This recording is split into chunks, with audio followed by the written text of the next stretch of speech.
So, welcome to No Shame, episode 101. I have an adventure on it. A man after my own heart. I have a travelling heart in me. Right, good. I love a bit of a wander as well, I do. Do you, yeah?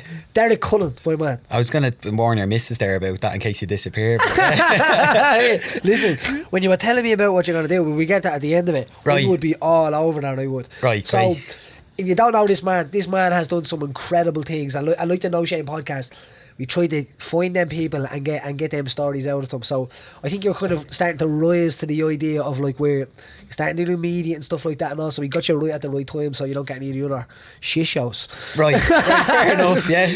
I wasn't expecting any of this to happen the way it did. You know, the trip I've just taken, which was the walk around Ireland, just started to pick up a lot of momentum with the videos. People were watching the videos, and then maybe their friend worked in a certain newspaper, then they ran something, then another paper saw it. So, yeah, really, it's picking up big time, especially this week. Now I've just finished the walk. I'm getting a lot of phone calls, and it's amazing. Like, I'm overwhelmed by it. Yeah. Oh, yeah, I said to Robin right on the way down, because he got to the square, so in Tala, and then my gym's about 15-20 minutes walk from here.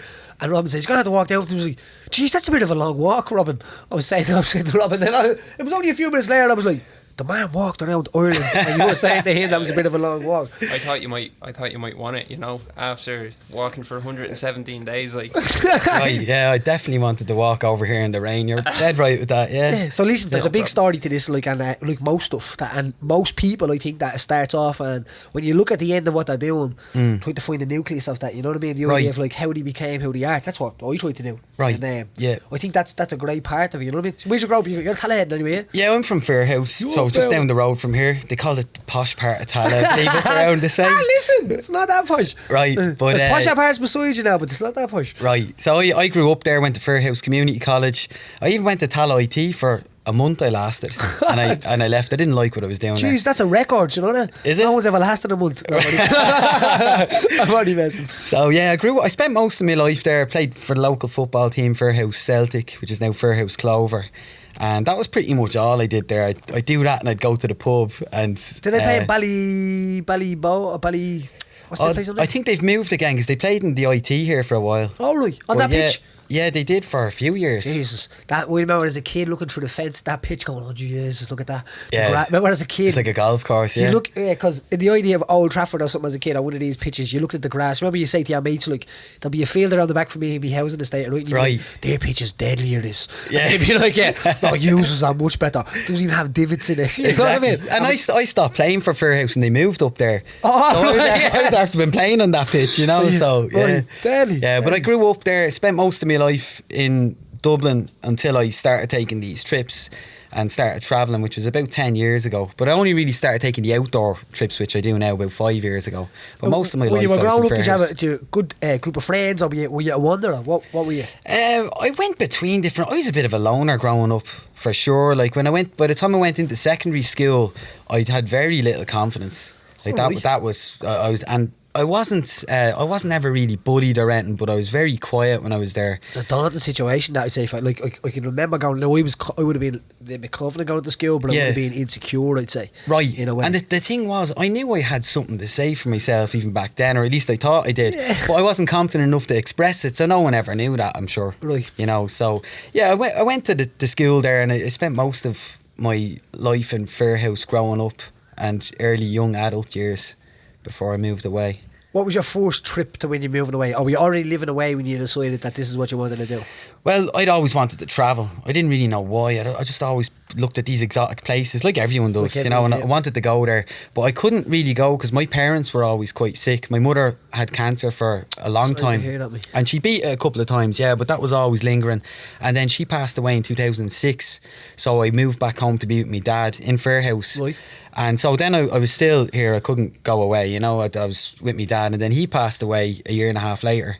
So to hear that. Yeah, so that was a really rough time. But I was going to say that to you. Like, that has to be probably the hardest time in somebody's life to be going through something like that. Big time. Well, actually, funny you say that, because I was speaking to someone yesterday and I said that it came later because I went travelling right after that, okay? So both my parents passed away. I went travelling for about a year and a half, backpacking, and I had a wild time. Like, I actually forgot everything that happened. Really? And I was partying every night, which was normal for anyone backpacking. People do that when they're travelling. But it was when I came home from that's when the demons came out. That's when I finally realised, right, my parents are gone. I'm never going to see them again. Or, I've got all these problems with, it would turn out that problems with alcohol or depression and anxiety. Yeah. It's not fun anymore because I'm not travelling and I'm not seeing all these exciting places and people. And so you can block, you can like numb yourself that way, right. And people do that with all the stuff, like I've heard it's an escape, like I've heard of people doing that with bleeding, like with washing. You know what I mean? Just like with washing, doing the washing. Oh yeah, for therapy. There's nothing to clean. That kind of right. At the moment, it's only when everything's done that it's like they actually stop and break down. Yeah, totally. Yeah, like that's it. See that. There's different ways that it goes into. It's mad as a human, isn't it? Like right. When you get these things, like these feelings going on in your body, and you're like, and everyone reacts to them different. Right. Like some people will be broke down for the years where you were able to kind of pick up a bag and go. It's very hard to acknowledge. Well, it's very hard to say to yourself, right, there's something really wrong with me here, isn't it? Yeah. Like how to actually acknowledge that means that you're gonna have to pick all this mess apart. And that's where I was. So and did you go on your own travelling to backpacking? Yeah, and I met people while I was doing it, but for most of that time I was travelling alone and just meeting whoever I was meeting, and go for a couple of months. The backpacking is kind of like wandering souls, isn't it? It's great, a great experience. What I mean? When I watch people doing it, now I don't think it's. I think it's something I'd be into, but I'd like to be doing it in the middle of my life as a part of my life. You know what I mean? Like I'd find it scary to be doing it like the way you were doing it. Yeah, in the way of, like where like. Which I was when I went to. Yeah. Am I going away? Am I coming back? I don't really know. Because there's lots of people that listen to this show and they're like, one of my friends texted me the other days, 9 years in Australia, and it's like, I remember I'm going and he just never came back. Right. And then you're seeing all of these things going on. Like, it has to be brave to walk into Dublin Airport with a backpack and not really know. I know if I was doing it now, I know I'm coming back. Right. I think that's the hard thing about people that say are in Australia or Canada now, like Irish that emigrated, say they're there 5 years, they're probably they might have a girlfriend or a wife there or a kid, they might be settled. They must be looking back at Ireland the way I did, going, I miss my culture, I miss my community, that's where I'm really from. And the Irish culture, I know this so well now from travelling away from Ireland so long. It's so strong, and it's so strong. And that was a big part of the trip I did now. I was like, I'd never taken a trip with so much culture, and it was so full, whether it was the music or the people you were meeting or the landscapes, there was just a real strong feeling about here that I never got anywhere else. That's because I'm from here. It's part of my identity. We forget that, like even what Ireland's going through now, say, like, I know you haven't been back for a little while, but yeah, the house is on fire. Yeah, Ireland's probably the worst it's ever been now at the moment. I think today it got announced that this is the second highest ever number of people waiting for hospital beds in the history of the state. The homeless one is the highest it's ever been in the history of the state. So the boys are breaking all the records. Right. Right, just to say, but if you're outside of Ireland, that's where the power has always lied for the Irish, I think. Like the people that you're talking about there, the people that are still passionate. Not only that, they think about their tradition every day. They recognise with their Irish, because when you're away, that's more of your identity than that. Yeah, because when you're here, you're not going to romanticise about where you're from, but you're the Irish lad when you're away, aren't you? Right, you know what I mean? If you're in job, and you cling to that, yeah, of you can't course. let it go. Well, it makes you belong straight away, and that's a human thing as well, I think. So, but in Ireland, unfortunately, a lot of us have forgot how powerful we actually are, and how strong our spirits are. Like, we're unbroken, But when you go out, to me, I lived in Canada for a little bit as well, in Vancouver. Yeah, and, lovely. Man, like, I remember being like, I just wanted to listen to Irish tunes all day and just as my tradition, and not even to like, some people probably do it to show off when they're away to fit in. Yeah. But I would really listen to tunes as much now, but when I was away, I remember like when Dago wouldn't go past, I'd be sitting there listening to the Wolf Tones in my head. And that's what everyone's like there, because they make fun. People, the locals make fun of us because we all go to we go to Canada to go to the Irish bars. And we charge us Irish prices, but make us really feel at home. But that's because it's more fun, yeah. And it's full of culture. Like, there's always a bit of crack. There's a reason that word exists, Yeah. There's always something different about hanging out with the Irish or going to an Irish party or doing something along those lines. So I totally get it. Everyone does that in Canada and Australia. Like, it's like that anywhere the expats go. Yeah, where are you going to find the Irish lad? But the good thing is we have it's like a little an embassy in every corner. Right. Little Irish embassy in the pub. Jesus, boy, it's rough out there, isn't it? You know what I mean? In a way, it's like, I don't know what them lads do be thinking. Give us a point there, Seamus. Do you know what I mean? Yeah. And then you bounce out. I remember doing it in Canada as well, in a pub on Granville. And I remember like dropping in after work sometimes. Just you hear the music, you be talking to like 3 or 4 lads that are there 10 years. They'd be like, "This will be me. You'll be like me in a few years." I'd be like, "Oh well, fucking not me." Yeah, that's when you decide to go home. I'm going home. Yeah, I'm going home here. Yeah. So like, how does an Irish lad, as I said, get the balls to leave like that? And you've came back and you've found your wanderer when you were out there. And said like as an adventurer. Right, so yeah, well, what I say now is different to back then. You know, I do it now for a living. So what I tell people now, well, depending on how does that start like? Well, it depends who it is. If I don't really want to talk to them, I'll tell them I'm a teacher, because they probably won't ask me about that. Right. But I wouldn't ask you. Otherwise, I'd say I'm an adventurer. But I don't leave it there, because that most people just, well, I think pretty much everyone will go, what the hell is that? So I'd say I'm an adventurer, but what I do is I take long distance outdoor adventures around the world and I document them with my camera. So for example, I spent 1 year riding a bicycle from Cape Town to Cairo in Africa. That was in 2014. And then, for example, last year I hiked from Mexico to Canada on the Pacific Crest Trail. That took 6 months. And then this year I walked around Ireland, and I've just finished doing that. So I make videos about all those trips. Let's go through these stories together. Right? One after the other, they're the bullet points. So it's harder to say that than to say I'm a teacher and I'm an accountant. But yeah, that's like, how I'd explain it. What's it like an Irish lad heading to Africa to walk? Like how do you plan that? Like how do you it's as it sounds. Well, you know what? That was the first trip I did. It was on bicycle.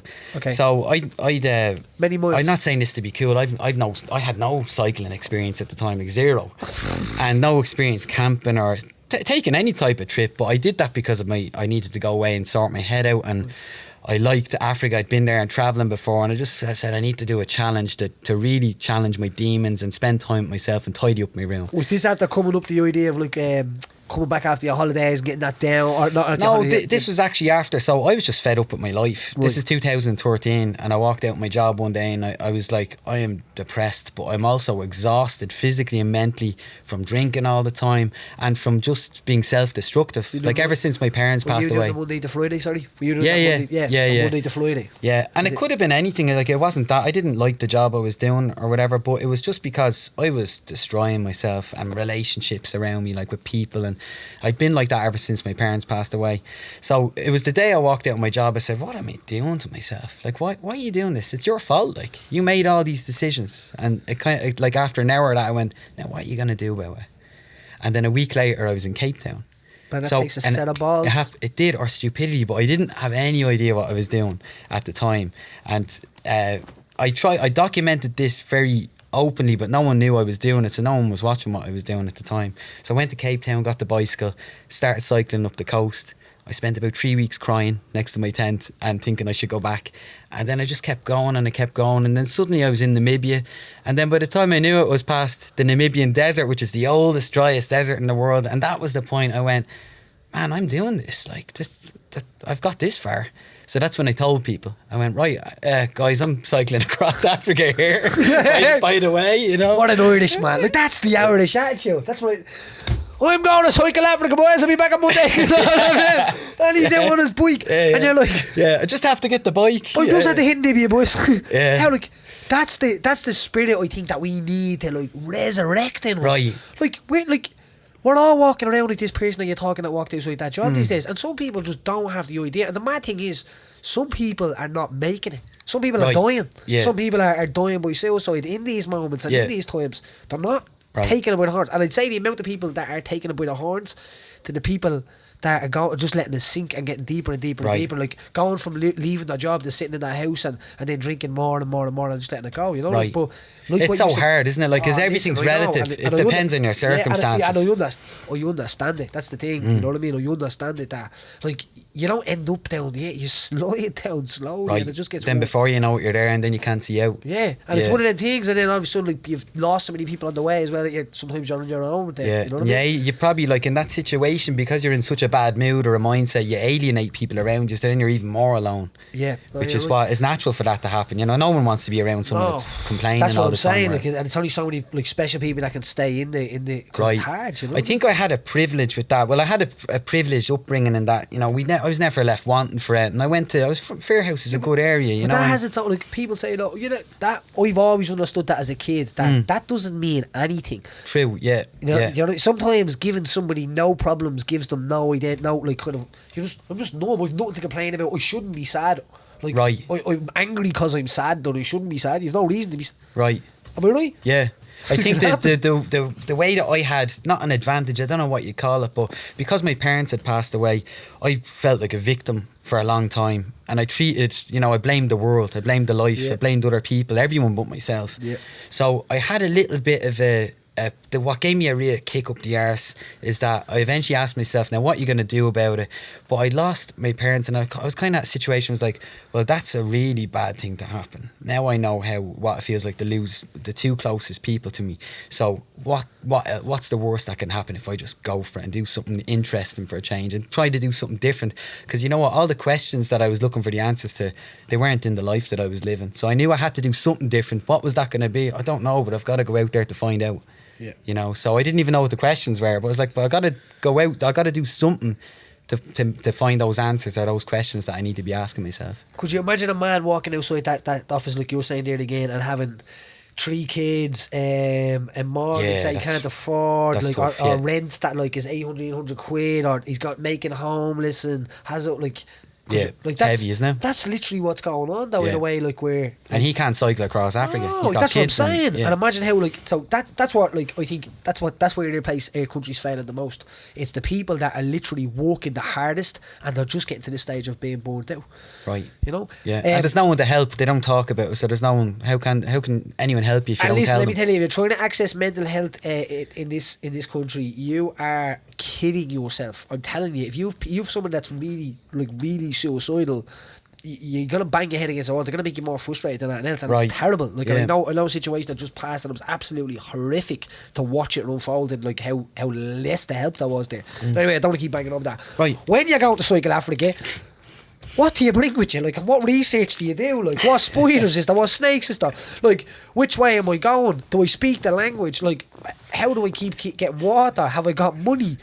Well, I brought a lot. I ended up picking up a lot of gear in Cape Town, and I knew. Listen, he doesn't mean gear. He doesn't mean gear. I probably needed that. Yeah, I picked up a lot of equipment. Let's say, yeah. And a few boxes of gear and cycling to Namibia. The truth was, I spent 2 weeks picking up the equipment when I got there, but the reason for that was because I was too afraid to leave. So I dragged it out as long as I could until I had all the equipment, and I was like, well, what other reason? No more excuses. Well, you can imagine you hanging around kicking posts. Yeah, that's good. Right. That's all right. I was doing that. We go tomorrow. Legit. And the day before I left, I got someone to show me how to fix a puncture. Right? There you go. Brave, man. So I started on a hill, and that's when I realised how heavy the bike was, and that's how I realised how much equipment I had, because I just pushed myself down the hill so I wouldn't even have to cycle. And the bike was just like this. I was like, oh wow, this is heavy, because I'd never tried it before. Right. So I just went, but what equipment did I have? You'd have everything from your kitchen, your camping stove, like your lighter, and then you'd have all your food for a couple of days be packed in there. You'd have a lot of water. That'd be a big thing, especially when it's hot out. You'd have your clothes, you'd have the spare equipment for the bike in another pannier, and then you'd have your tent, your house on the back of it. So you're pretty much like a tortoise, but you're on a bike instead. Any weapons? I did actually have an air horn. That's a weapon. Well, you could say that, but when you're sitting in a tent and surrounded by wild animals, you'd be happy you have it. That's what I'm saying. Listen, you said it is a weapon. Right, yeah. That is a weapon. That get me out. Someone's tent. Oh God. The best thing about that was in the villages, just winding up the locals. Because when you did that, they didn't know what it was, so they'd be just all running around. That and what's would be happening. incredible. Yeah, like it was funny. Yeah. But to see like the kind of the gratitude for like you were going through there, and you were saying like I had nothing in a way. I was, and to them you had everything. I think that was why I was received so well. So people in Africa, the misconception with Africa is so bad, because the people there are so friendly everywhere, you know. Yeah. And every time I'd come to a village or wherever it was, a tribe, all this sort of stuff, they all responded the same way, and they'd all take me in. They wouldn't know what I was saying. I looked like... used to be like that. Did they, yeah? Yeah. a few hundred years ago. The Irish used to be like But that. actually, I think the Irish are one of the most hospitable that I've come across. It's changing now. Everyone's turning on each other. But I won't go on. But with no, that. we're- Sorry, no- I'm doing the story here. Sorry, he's like, shut up and let him tell the story. But nowhere it's kind of like Africa in that way. That's proper primitive, you know. So it's Right. hard to compare anywhere. So what's it like when you're approaching, say, like a new town? Like, is there someone like, whoop? Yeah, like you're- running against something and you're like, You're very scary, so everyone's staring at you because I had a beard like your own, a good bit longer than that, and you're on a bicycle, so they don't know what the hell to think of it for a start. So very scary going in there, you know, for me. But the thing is, you become very intuitive to that. You end up doing that many times every day. So after a while, you realise they're afraid of you, not the other way around. oh, right. So, and then as I said, they're very quick to come over and say, like, where are you going? What do you need? Come into my house. Let's keep you safe from the animals. So you always felt welcome wherever you went. There was never that quite, you were never really had to be concerned about that, you know? Can we imagine what they were saying comes the road?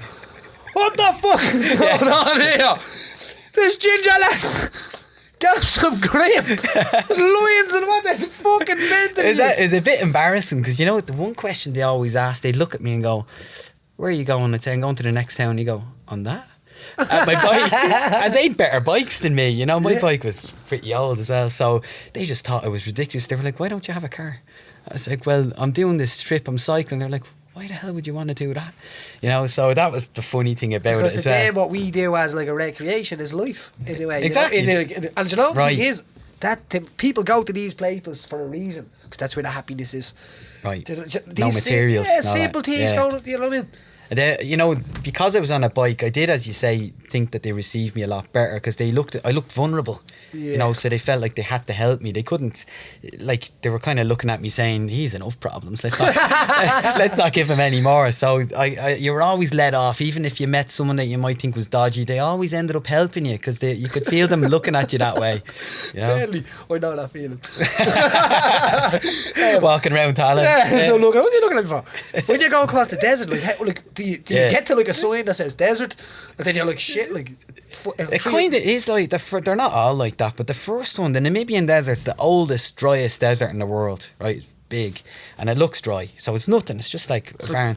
So the first time I got to that, I remember stopping and going, wow, it was like an oil painting, you know. It was just like it was so the sky was so blue, the desert was so red, and it's just this little road all the way to the horizon. You're like, man, I'm gonna go all the way out there. So I had 12 litres on my bike of water, which was way too much in hindsight, but I was like, I'm not going to run out You're here. risking it. Right, exactly. So it looked exactly like you'd imagine it to, like what you'd see on Google is accurate, but to go out there into the desert is a very scary, intimidating feeling. I was at the height of my loneliness at that time because I cried the whole way up the coast until then, you know. But it was very interesting because when I got out into the desert, I said to myself, man, like, why didn't I talk to people about my problems instead of isolating myself? And here I am now sitting in the middle of a desert with a campfire on my own. It's beautiful, but I'm totally alone. How would that have to be amazing? It was great, but it was like a realisation. It seems so obvious, doesn't it? But I was like, why did I always, when I had problems, go off to be on my own? Why didn't I do the opposite of The that? noise, because all the noise and all the things that keeps us in, as I said, the happiness is out in them places. I don't know why, Right. because Sometimes, I know yeah. that's where I belong when In nature. all my jobs are done. Yeah. You know what I mean? Now I don't get to do it as much. Like I'm literally gonna get a lot of stuff out of my way, and then I'm just gonna go and do something like this for Right. You know, Yeah. but I'm doing it for, as I said, it's not like for charity. I'll be doing it for what you are doing it for. In a way. Yeah. And that's true. Like I think I like that because that's like you're there, and then you're like, right, I'm sad. Bang, I'm starting to find it. And that's not, I think that's like anything. Like if you're doing Brazilian Jiu-Jitsu, it's not great for a little while. You're not winning for a while. Right. And then bang, you get it. And I think anything worthwhile, the people that don't get through them barriers, just they never see the real kind of thing in life. You know, Right. like what you're talking about. Because it's not quiet enough for Like them. imagine what was them stars? Explain what that was like when you're sitting there in the Stars? desert, yeah. Oh, that was stunning. Well, I've never seen stars like that, even in Australia or whatever. But yeah, stunning. It was just like a blanket, full 360 of stars over your head. So it felt like a dream. It felt like Castaway. You know, it felt like that. And for me, it was like, this is like a movie. So I was quite scared. But at the same time, I was like, this is like actually living in a movie right now. Because like I'm hundreds of miles from anything. And it's just me in my little tent and Robinson Crusoe style thing, you know. And the funny thing is, the first time I realised that is I was reading a book and was about this guy that cycled across Europe, and I was reading the book in my tent going, wow, that's amazing, this guy cycled across Europe with his tent, and what a lifestyle. And I was like, that's what I'm doing. So yeah, and that was one of the first nights I spent in the desert, and I put the book down. I was like, man, this is so beautiful, you know. And I was scared, but I was still like, this is actually what I was always looking for, greener grass, you know. But I was finding like, but I'm here. This is beautiful. Wow. So, and like, is there coyotes or aren't like that could, or snakes and well, so when I got to that part of Namibia, there's a lot of animals there. Like, you not really much training on this, had you? Like, or just like... No, I didn't know about anything. So there's zebra and all of that stuff. But the thing is, after Namibia, you go into Botswana, and that's where there's everything, lots of line. They roam free. So I was really scared getting to that point of the trip. Just as I'd overcome a lot of my demons of being alone and that, then I had to face the animals. That's what you need. Throw him a line. He's getting too comfortable.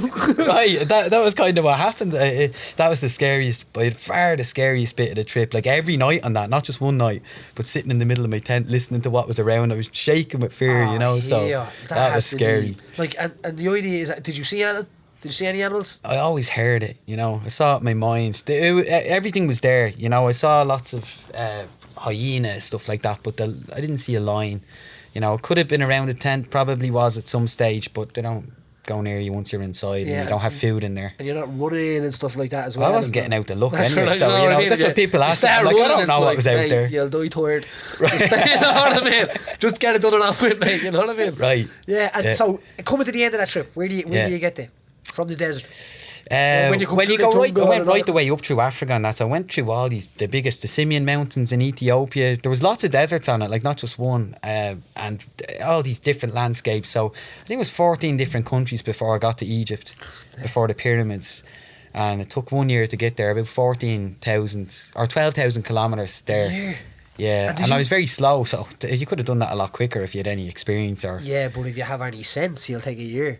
Right, well, that's not why I did it that slow. I reckon you fell on the right path, you know, because sometimes people rushing it, picking up that camera, like, did you get that time? Like, where you were, you were strolling, and now the story of it is even better. Now I go slower. That's the funny thing. I don't cycle now because I like to walk. I don't even run. I walk on my trips now because I want to go slower and soak more. Did the bike make it? The bike, it's in my cousin's shed. He's bringing it over to me tomorrow night. The same bike? Yeah, I was going to bring it up here, only if it didn't come soon enough. Oh, that would have been a cracker to see that bike. Yeah. You literally cycled through 14 It was the same bike, all the way to Egypt. It was at the pyramids, and now it's back in Dublin. Right. Really? 10 different handlebars, 7 different wheels there. Only 1,000 horses. Yeah, it's a bit of a bike. No, it's the same bike. The only thing that was changed on it, I had to change the chain a few times, but the tyres are even the same ones. They're in the bags and all that. Yeah, it lasted. It was a really strong, and I was 16 years old. It was one way I'd say to people, you know what, you don't need the best gear. Here's proof. I bought it for €150 or dollars, so less. And because that's like all I could find as well, and it didn't have any like of the shocks or any of that stuff because I wouldn't know how to fix them. So I just picked this bike. It was 16 years old. Someone said me it had 4 owners. That was all. I was like, but it looks grand. So I found out when I came home it was a size too small for me, but I never realised that. I never really looked at it that way. That story is the epitome of just. I should fuck it. You know what I mean? Right. It's always too small. I should fuck it. Boy, there you go. But if you overthink any of those things about the stuff you have, you know, you're not going to start whatever it is. That's what the thing is about your story. That's what we do. That is what we do. Right. We try to. We'll never be ready, as you were saying. Like in the idea of you're waiting around for weeks and stuff like that. You have to get to a certain level already, but. Getting ready to go is the hard part, I think, and people don't go as much. Yeah. The Mexico situation. So you went from Mexico to Canada. Yeah, that's the Pacific Crest Trail. So it's 4,500 kilometres in length. I don't know what the altitude is, but it's the equivalent, I know this, of climbing Everest from sea level 20 times. That's the altitude on it. Is it 15,000 feet? 15,000 feet? I think it'd be more than 15,000 feet. It'd be like 40,000 feet. 40,000 feet, would it be? I'd say so, yeah. But basically, it's called the Pacific Crest for a reason. I didn't know this either until I did it, but it's through all mountains. So it goes all the way through North America, but it's complete wilderness. So I didn't even know that this kind of wilderness existed in America, you know, in North America. So that took 5 months to complete, and that was by far the hardest trip I've ever done. I don't think I'll ever do one that hard again. Wow. But that was tough, yeah, very hard. Okay, so coming through the Mexico part, like that had to be a little bit dangerous. Well, no, because you start at the border, so you don't actually go into right. Mexico. So it's the Mexican border to the Canadian border. So you don't actually go in. Well, You just have the people- patrol cars looking at you, trying to spot if you're an immigrant jumping the wall. You know, legit. That's what was happening. Were people as nice? In America. On that one? Oh, so nice. Yeah. Yeah. And especially because you go through a lot of little towns, you know, and they're totally different from city people in America. So everywhere we went, amazing. They'd stop for you every now and again. You come to a highway every few days or sometimes a week, and you'd stop to go in and pick something up in town, but they'd always stop. And they'd always look after hikers. They'd pay for stuff. They'd bring it to stay in their house, stuff like that. Really, really friendly. And that was great because, like you say, a lot of people maybe don't think that about Americans or, you know, other Western countries like that, but always friendly everywhere That's we a went. good experience to even to have of some like a different frame of mind that other people would have, isn't it? Right, I think so, because like Africa was the first trip I did that, but like look on the trip I've just done, that was the friendliest people I ever met too, like in all the towns in Ireland, everywhere I went. So what way does it happen for the Mexico one? Do you go right through America or does it bring Yeah, you it goes around up the through. coast? It starts the first 1,000 miles is the Mojave Desert, so that takes a long time, and then you go up through north or into the Sierra Mountains. Then they're the big mountains. After that, you have Oregon, which is quite flat and a relief at that stage from going up and down every day. That just goes through forests for weeks, and then you go up through Washington and reach the Canadian border. So scenery is spectacular, I really can only big imagine. mountain. Yeah, especially coming into Canada, I'd say is. Yeah, it looks like Canada. It's America. America kind of looks like Canada in a lot of the scenery because geographically the same place, right? Yeah. So the No, same we part know. of the world. So Eh, it's just really big, pristine lakes, pristine mountains, and like every day you're just that's what made it worth it and bearable a lot of the time. When you had nothing left in you, you know, when you're struggling for a reason to go on, sometimes you just stop and you'd look and go, oh my. I was going to ask you that, so like, where do you get your energy from that on the days that you're like, you are slumping down? Yeah. You just keep slugging along because you're not with someone, you're not with a crew. Am I right? For that one, you'd meet a lot of hikers, and you'd actually help each other through it. And you'd know some days you'd have bad days. Like I was very badly depressed on it at one stage, midway through the trip, and there was a few people around me at the time, and I was so grateful for them because whatever they said, they didn't say it directly, but they could tell. They could tell by your mood that you're struggling or whatever. They'd help you, they'd walk with you, and they'd just stay with you, and they'd make sure that you climb the mountain together. And then at the end of the day, you might sit at the campfire and you just talk, and you were just happy to be with someone.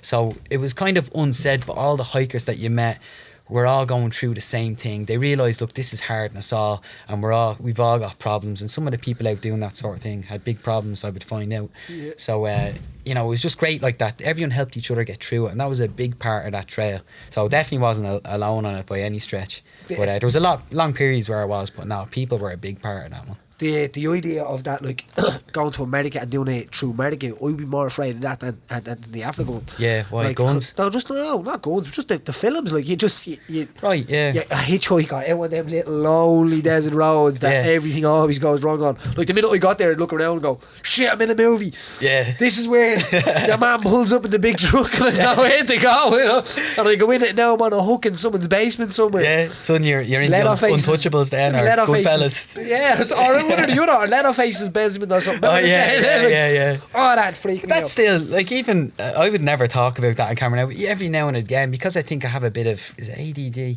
It's just like almost a version of Tourette's where stuff like that jumps into my head, and I say to myself, "Stop that! Stop that! That's not Leatherface." Oh, do you know who that is? That's your mate in there that says, "Do you know what'd be great now? I'm scared to show you out." Right. The little voice inside him that he just talks to you. Like. Yeah, it's true. Yeah. But so that stuff still, like people ask me when I'm camping, "You're not afraid?" Like here they say Larry Murphy, I think is his name. They say, "You're not afraid of him up the mountains?" And I'm like, well, first of all, I'm like, who's that? I couldn't even remember the name. But you know, every now and again, turns out now I'm afraid Larry Murphy up the mountains. I'm only stuff like that jumps in every now and again. But I know better now because I've been out there enough to say, you know what, those things I've always been afraid of. Either one, they don't exist, or number two, they just don't happen. I hear you saying this in that episode, one of the episodes I was watching of your journey around. Right. You're saying this like, I'm getting a little bit more comfortable. Like I'm actually out here on my own, about in the middle of nowhere, that nobody's gonna come over the thing. You said actually, I seen a man and his son. He was 2 years of age trying to teach him how to drive. Oh, yeah. I just said in one of the videos, but his feet couldn't touch the pedals. I found that hilarious. Yeah. So I thought he was coming up to give out to me, to say you can't camp here. You know, this is a beautiful forest. You're ruining nature, or whatever. He came up and said, "What are you doing here?" I said, "I'm just gonna camp for the night and I'll move on. I won't leave any trace." And he said, "That's amazing. That is. Can I bring my son up to meet you?" I was like, "All right, yeah, go ahead." But yeah, so that, even on that occasion, I was like, "Oh, he's gonna." Like, I wasn't thinking he has a gun or anything, but I was like, he's gonna, give me shit. Imagine he had turned around and said, "Do you want to help me bury your buddy?" That's a story. Right. Yeah. So the idea now, back to our own homeland. Yeah. So you had Africa, you did it backwards. You did it backwards. Yeah, I did the hard shit first. You know what I mean? Yeah. You started off in Africa and then you ended up in where? Where did you start from? Colorado or something? And when I got back here, I started in Dublin. So I actually, I did just to show people. I see, every time I've done a trip, people say I don't have the time or the money to do that, or I don't have the experience to do that. So I wanted to do something that was local and that people here could relate to more. For people that were watching me, I thought that's some way I can kind of reward them or give something back, So I wanted to show them that, look, I don't need money or time to do stuff because it's right on my doorstep. So I actually I started in Fairhouse and I opened my brother's front door. First video was me opening the door and say, this is actually the hardest bit because I've been here all morning, mulling around, having 2 breakfasts. I'm going to start. And I walked up the road and that's where I finished. So I walked back in that door.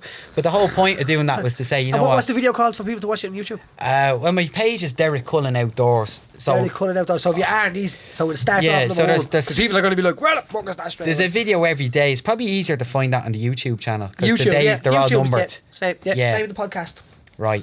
So everything's on there, but that was the first video, and for me, I wanted to just say, look, it's on the right in the doorstep. Watch this. So day 1 was me camping up where I think you go walking there a lot, up near the Hellfire Club. Yeah, so it was beyond now. Jesus, you wouldn't, right? Well, not on it. Yeah, right. You wouldn't even close to it. Right. Why is that though? You camp there. Do you know here, club? You're gonna get a kick out of this. Then a couple of years ago, I have a video on YouTube where I camped next to it. Fair play. And it was as scary as you'd think. As scary as you think? Yeah, because I put earplugs in though, so I couldn't hear it. Stop. I've heard that's like a horrible place to camp. Like that's a Celtic graveyard as well. Right, I didn't. I camped in the forest behind it though. Yeah, like which was probably, it felt more eerie in there. That is where the actual graveyard is. No, it was beyond. I know where the edge of it is. Someone brought me up there to show me before. So I was dug out with not too long ago. We were up with the archivist, is it way back? No, so when you see where the house is, I'm saying, hope I didn't. Right behind it. Yeah. Like where the forest is, I know that place well, right? Right. So they had it open, the hole, so it was like a big cross. It was a passage to him. Right. And what they did is they took the stones off the passage to him and built the house with it. So. William Connolly did that. That's why it was supposed to be cursed, but right. the idea is that they found like bones and axes and stuff like that in the so they're excavating. It was like a portal to them. What they did, they had it all open, so we put it all back in now. But I was up there with my son. It was like the excavation was going on. It was deadly. Right. Really cool. After being all them years as a kid up there, and if you don't know the story on that, go look at it. I wouldn't like to be them touching all the stuff because that's exactly what brought the. If you touch the stones or disrupt them, that brings evil spirits into your life. That kind of stuff. Yeah, so that's the hellfire he's talking about. So that's where that was some start. Right. Yeah. Well, it was up behind that now again, like where I camped. But that was the thing. Like I walked, and it was really exciting but I walked from my front door, so it's like, I'm not spending any money today because a sandwich I picked up in Centra along the way, and then I was like, I'm going to camp up here drinking water out of the stream, so it doesn't cost money, it's right at my doorstep. I could go home to work if I wanted the next day. But that was kind of the point. I wanted to do something local that didn't cost a lot of money, and just kind of that everybody, like that someone that watched the video here in Ireland, they could go and do that, and visit places that we can all go and see. And where did you end up after that? So I was in Wicklow. How do you walk around Ireland? That's what I'm trying to say. Yeah, well, I'm trying to think of the direction now. Look, the thing is, I got lost a lot, right? And this is because I'm very incompetent too, and that doesn't go. It's not a good thing to say when you're an adventurer either, but it's the truth. So the Hiker app is one of my sponsors, so I use that sometimes to look at the trails, but they don't do because I was walking on roads and forests and tracks and all this sort of thing. So I just pick a kind of general direction and then take all the little country roads that link up the forests or the trails and go that way. But I didn't have anywhere else to be, right? I have that privilege. So I was like, right, well, I got lost today, ended up here, I'll just sleep and then go this way tomorrow, you know, go back to where I was going. But I'd no kind of time limit, so there's no problem if I went the wrong way. I was just saying, right, I'll try and get to the west coast of Ireland, and then I have to go north, and then I'll have to go across again. It was just, I know it sounds simple, but what else can you do? You just have to take it day by day. And all it was, like, honestly, when you look at the video, all it was walking. I was just, people are doing that in Dublin every day here, you know. And some people would be doing that, but the thing is, they'd give themselves massive anxiety getting ready for the plan that they're out. They'd actually like do the opposite to what they're actually trying to undo. Yeah, and if you think about it, like if I the whole time I was going, I'm going to walk around Ireland, I'd probably fail, you know, because it's too big to wrap your head around. Well, for me anyway.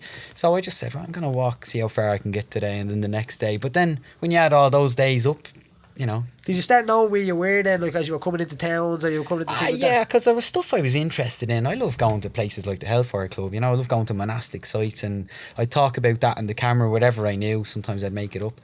And, you know, not many people be watching probably after this, and they'd be like, listen, that's wrong. Yeah, sorry about that. It's all right. It was a good story. Don't let the truth get in the way of a good story. It's true. So St. Patrick didn't do that, if you're listening now. No, the greatest thing about that trip was all the places in between. They didn't have to be like a landmark. The greatest places I found were places I'd never heard of. You know, there was just this beautiful lake in the middle of the mountains, and I was like, why does no one ever go here? And it's probably because no one markets it, you know, there's no reason to... Roads in and stuff like that as well. But they were very accessible, so I was camping in these places just going, my God, this is unbelievable. I didn't know this kind of beauty existed in Ireland, you know, how this is... So every day in that adventure was... I would say couldn't believe how exciting it was. I was finding the same excitement and adventure from walking up the mountain here as I did in Africa and on the Pacific Crest Trail, and that blew my mind because I always wanted to live here, but I always felt I have to go other places for holidays or for adventures. And I was like, no, I don't want to be anywhere else. This is so exciting, and that was every day. Ireland's amazing, isn't it? Unbelievable. It's when the sun comes out you only realise how actually amazing it is. Right. But now there is parts of Ireland that are like lots of it that we won't ever even see, waterfalls and parts of it, you know what I mean? Right, like heaps. Land, heaps of it. That's why people say, oh, it's a small world or a small country. I'm like, well, try walking. Yeah, try walking. No, it's not. There's so much to see. Too much. That's a good sense. So say when you're walking it and the idea of going through land and stuff like that, other people's lands, did you come across that? Only twice I asked a farmer on different occasions if I could camp in their field. They were like, well, why not? Like, go on. That's the bull field, boy. Right. Well, actually, farmers. Was it last week in Donegal? Antrim. I was walking up a little laneway, tiny laneway, and the farmer was stopped there eating something grass. I don't know what it was in this mountain. He was like, "Where are you going?" I said, "I'm just trying to walk to whatever the next town was." And he said, "Right, well, you won't want to walk up there now." And I said, "Why?" And he said, "The cows are coming." And I was like, "Well, I've seen a lot of cows." And he goes, "But there's a bull with them." Yeah. That was the pay-per-view. He was out there with the day. That was in the newspaper. On the 12th, there's going to be cows coming, but there's a bull coming. Right. You know what I mean? And that's so simple as well. Yeah, he walking around, you just see an outlet. Like, that's what you would expect. He was looking at me. He probably heard my Dublin accent. He was saying, "This city slicker knows nothing." There's a bull coming. So I walked a little bit, and I stepped into out of the way into a field, and I just looked back at him, and I was a bit embarrassed about this. I went, "Will I be safe here?" And you know what he does? He goes to me, and I was like, "Yeah, he wasn't talking about the bull. He wasn't talking about the bull. Yeah. This rogue Dublin." So before I even finish up here with you, I'll keep you all day. You're going to do now something that I think is amazing that I touched on at the start of it. Yeah. I'd be all over what you're going to do. What are you going to do? Oh, the cottage. Yeah. Yeah. So I'm going to walk the Ireland Way in January, I think. By the way, that's top to bottom of Ireland through the middle. So that's coming up. But before that, the next 2 months, the winter months, I'm going to stay in a remote cottage in Donegal and Malin Head, right in the very north tip of Ireland, on the ocean. I was given this woman that knows who I am now after badgering her for 4 years, pestering her. She gave me a great deal on her cottage. It's looking right out in the ocean. So for 2 months there's no cell service. Just nothing around it but wild landscapes. And I'm going to go up and sit next to the turf fire. I'm not going to smoke a pipe, but maybe get a fake one. And can we go? Do it. So yeah, do a bit of writing, make videos of the surrounding area, and try and upload them. The thing is, I have to walk about 5k to get service, so I'll have to walk every day to upload them and come back to the house. But the whole idea is to go up, and I think a lot of people have this dream just to live really remote, no distractions, and just live that country life kind of experience, you know. 2 weeks. I'd love to pack a bag. 2 months. I'd do 2 weeks. Oh, yeah, The right. last 2 weeks I would. Right. Before the bleeding, the whole world would be like, where are you? You know what I mean? Yeah. But like, to do something like that, it has to be so soul free, and in the idea of like you're probably the only one living like we were in the 90s. You know what I mean? At that time, and that's a good thing, because you're not strapped to the mortgages and jobs. And that was a big thing that came, like the reason that cropped up on my, like that came back in the radar for me was this walk. Every time I was walking in the country, I was thinking, they must look at us and think we all got it wrong, because they've got all this land and space and houses, and they're like, why would you want to live on top of each other in Dublin with all that noise and marketing all around you, advertisements, everyone worried about what they look like, because they look damn happy out there when I'm on my walk, you know. I'm not saying people are not here, but when I lived here I felt stressed, whereas when I'm out there, there's only a few people happy. that. I don't mean a few, but like, I'm telling you, the places, like, you haven't been here back in a while, the place is drastic. Like, there's like probably 150 people being fed by volunteers outside the GPO every day, men, women and children, people going to walk from tents. It's like, I mean, look on the canal. I passed that in the canal. I walked past them with my own tent, and they were ridiculous. I went there, in the Dáil the other day. I was in there visiting the Dáil. I went in twice, and when you pass them gates, I can kind of understand how them boys sleep at night, because when you go through them gates, it's kind of like, whew, I'm in again, and it's just a different world. Right. You know, like, when you get in your car, say you go into the Dáil, you drive from your big house to the Dáil or whatever it is, then you go inside, and the world in between is just something you don't touch. You just don't walk. You don't have to face it. Telling you, there's some crazy stuff going on with, like, that doesn't make sense anymore. You were saying to me, you kind of make sense with the idea of making it simpler for people, and people are getting fed up, and people, when they get fed up, they switch off, and that suits only a certain amount of the country. Right.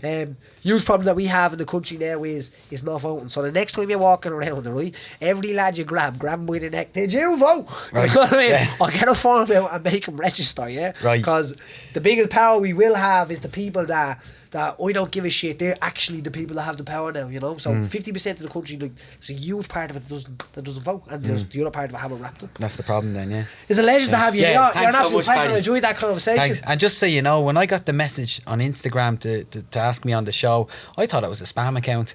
So sorry about that, but thank you. It's a great honour to be on. We haven't got our blue tick just yet, but we have hit 10k. So I just couldn't believe, like, Paddy Holohan wants to talk to me. What? Listen. So it's an honour. Thank you so much for having me on. I'm watching what people are doing, and the idea is I try to extract them little strings. You don't understand what somebody watching that.